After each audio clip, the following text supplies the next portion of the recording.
तुमने मन में उसे धारण कर लेगा, फिर जिनको वो प्राप्त होते हैं। क्योंकि अगर आपको हीलिंग चाहिए और बाइबल में लिखा है उसके कोड़े खाने से मैं चंगा हो चुका हूं, इसका मतलब यह नहीं है कि आप चंगे हो जाएंगे। आपको पहले वो वचन सुनना पड़ेगा, पढ़ना पड़ेगा, उस वचन के ऊपर ध्यान लगाना पड़ेगा, अपना कान लगाना पड़ेगा, उसको अपनी आंखों की ओट से ना जाने देना होगा और उसके बाद अपने मन में उसे धारण करना होगा। जब आप ये स्टेप्स पूरे कर लेते हैं और उस वचन को बार बार पढ़ते हैं, फिर क्या होता है, एक दिन वो वचन जीवित हो जाता है। जब वो जीवित होता है, फिर इसीलिए लिखा क्योंकि जिनको वो प्राप्त होते हैं, those who find them they our life unto those that find them. कहता है जिनको वो प्राप्त हो जाते हैं। सिर्फ वचन सुनने से आपको प्राप्त नहीं होता, आपने सुन लिया, उसके बाद अपने मन में धारण करना, उसे अपनी आंखों की ओट ना होने देना और उसके बाद उस वचन के ऊपर मनन करना। फिर वो वचन रेमा बन जाता है और जब वो रेमा बन जाता है, लिखा, फिर वो आपके लिए हेल्थ, आपके लिए सेहत और आपके लिए जीवन को पैदा करता है। आपको उस वचन को पर्सनलाइज करना पड़ेगा, आपको उस वचन को व्यक्तिगत बनाना पड़ेगा। व्यक्तिगत बनाने से पहले आपको लिखा हुआ वचन सुनना पड़ेगा या उसे पढ़ना पड़ेगा, उसके बाद उस पर मनन करना पड़ेगा, अपने मन में धारण करना पड़ेगा। फिर कहता है जिनको वो प्राप्त होते हैं, यानी सिर्फ सुनना प्राप्त करना नहीं है, सुनना, मन में धारण करना, उस पर मनन करना, आंखों की ओट ना होने देना। फिर उसके बाद लिखा जब वो वचन तुम्हारे मन में धारण हो जाएगा और फिर तुमको एक दिन वो प्राप्त हो जाएगा, दोज हु फाइंड देम, वो उनके लिए लाइफ बन जाएगा और हेल्थ बन जाएगा। उन लोगों के लिए जो उसको प्राप्त करते हैं, उनके शरीर के लिए वो चंगे रहने का कारण बन जाएगा।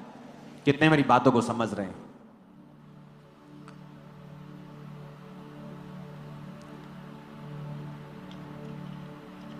इब्रानिया 11 उसकी 5 में लिखा, विश्वास ही से हेनोक उठा लिया गया कि मृत्यु को ना देखे और उसका पता नहीं मिला, क्योंकि परमेश्वर ने उसे उठा लिया था। और उसके उठाए जाने से पहले उसकी यह गवाही दी गई थी, उसने परमेश्वर को प्रसन्न किया है। हनोक से पहले इस दुनिया में कोई भी टेस्टमनी नहीं थी जीवित उठाए जाने की। हमने एलिया को जीवित उठाए जाते हुए देखा, अलीशा के सामने वो अग्नि में रथों के ऊपर स्वर्ग में उठा लिया गया। प्रभु यीशु मसीह को हमने देखा, और भी शायद होंगे, लेकिन हनोक के बारे में यह पहली गवाही थी कि वो जीवित परमेश्वर ने स्वर्ग में उसे उठा लिया।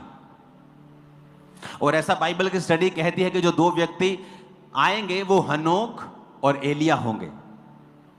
उस बारे में आज हम बात नहीं करेंगे, लेकिन इस पे कंसंट्रेशन करेंगे। हनोक से पहले कोई टेस्टिमनी नहीं थी कि किसी ने, परमेश्वर ने किसी को जीवित उठा लिया हो। एक गवाही उसके विषय में दी गई, बिकॉज नथिंग हैपेंस, कुछ नहीं होता है इत्तेफाक से, कुछ नहीं होता। उसकी गवाही क्या दी गई कि उसने परमेश्वर को प्रसन्न किया है। और बाइबल कहती है विश्वास के बिना उसे प्रसन्न करना अनहोना है। उसकी एक ही गवाही दी गई थी कि बाइबल कहती है हनोक परमेश्वर के साथ साथ जलता था।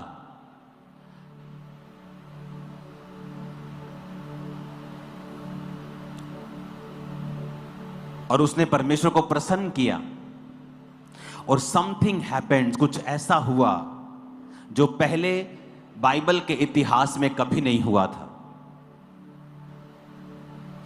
अगर आप रियली खुदावन के बिलीवर हैं और उसे प्रसन्न करने में लगे हैं, कुछ ऐसा होगा आपके द्वारा जो क्रिश्चियनिटी के इतिहास में पहले कभी नहीं हुआ था।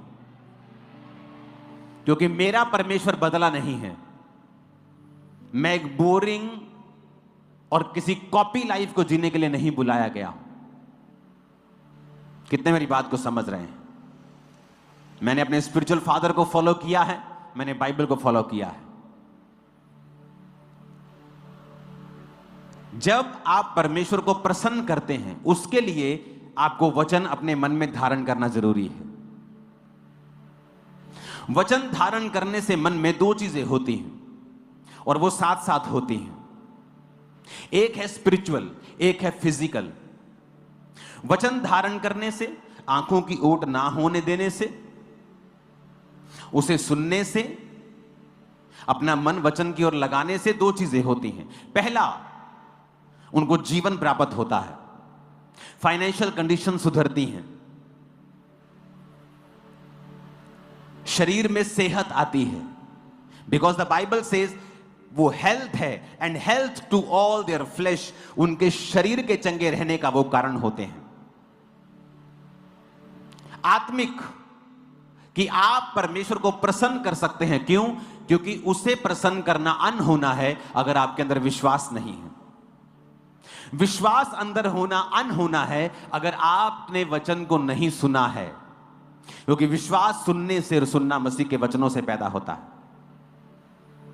आपके अंदर परमेश्वर का वचन है, वो विश्वास पैदा करता है। जब विश्वास पैदा होता है, आप परमेश्वर के साथ चल पाते हैं। आप एक कंपनी में काम कर रहे हैं, आप क्रिश्चियन हैं, आपने वचन को सुना, चोरी नहीं करना, वफादार रहना, आप विश्वास आपके अंदर है क्योंकि आपको पता है कि परमेश्वर जीवित है। आपने अपनी चर्च में मिरेकल्स देखे हैं, आप अपनी लाइफ में परमेश्वर का हाथ देखा है, आप वचन को जानते हैं, आप जीवित परमेश्वर को जानते हैं, आप जीवित चर्च के मेंबर हैं, आप परमेश्वर के साथ चल रहे हैं, और आप एक कंपनी में जॉब करते हैं, आपको वचन की नॉलेज है, आप परमेश्वर के साथ चल रहे हैं। लेकिन जिस दिन आप चोरी करेंगे, प्रभु आपसे हट जाएगा, फिर आप अकेले चल रहे हैं। आप उसी चर्च के मेंबर हैं, आप क्रिश्चियन भी हैं, आपका नाम नहीं बदला, लेकिन अब आप विश्वास में नहीं हैं, क्योंकि आपने वचन को अपनी आंखों से ओट कर दिया है, अलग कर दिया है। आपने जो वचन मन में अपने धारण किया था, आपने उस पर नहीं चले, आप परमेश्वर के संग संग नहीं चले, आपने प्रभु को अलग कर दिया। इसका मतलब आप विश्वास में नहीं हैं।